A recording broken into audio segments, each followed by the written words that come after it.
Welcome, my friends, to a place where we share inspiration and positivity. Thank you for joining us on this exploration of Southey. We hope you find it enlightening.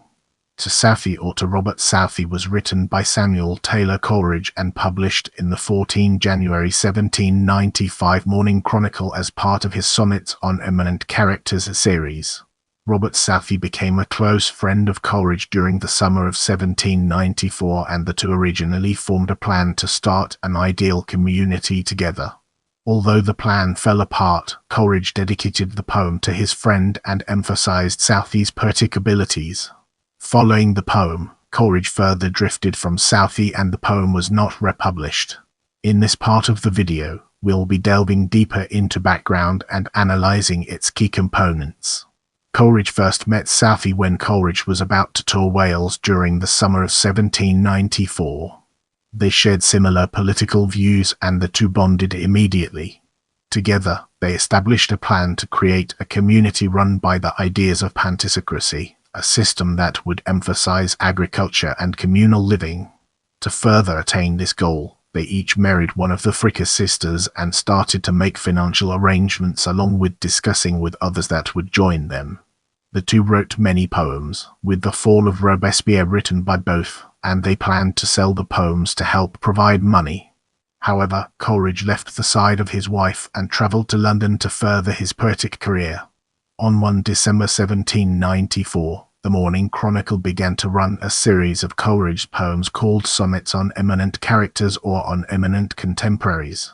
In a 17 December 1794 letter from Coleridge to Southey, Coleridge copied a sonnet about Southey with a note that said, "I took the liberty gracious God.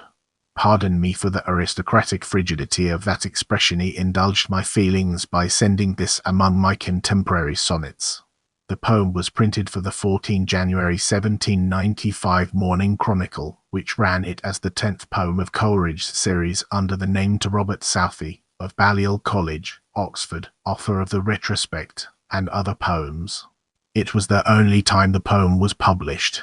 Although Coleridge and Southey continued to spend time together and collaborate on their poetic efforts, their relationship was greatly strained and their ideas for the pantisocratic government fell apart.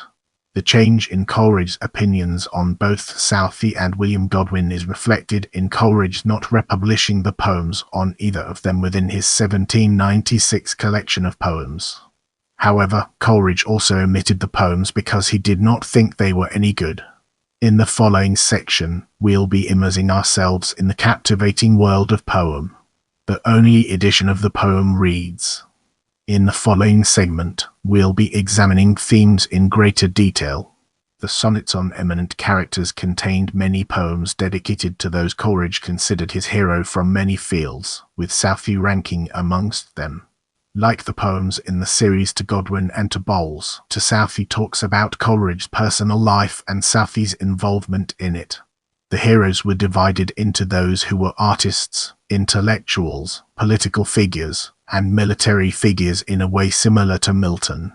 In particular, Milton's sonnet on Henry Law's Sonnet 13 was the model for Coleridge's poem on Southey, along with the poem to Bowles and to Mrs. Siddons. Like with Coleridge's feelings towards William Godwin after writing to Godwin, Coleridge began to intellectually separate from Southey after To Southey, and, during his lecture series in 1795, he began to stress Christianity as essential to his political beliefs. However, even within the poem, there is no direct reference to Southey's liberal political beliefs. Instead, the poem only discusses Southey as a poet. A side effect from not including the sonnet in the 1796 series is that Coleridge effectively removed the only sonnet about a contemporary poet from the series. Leave a comment below and let me know what you thought of this video.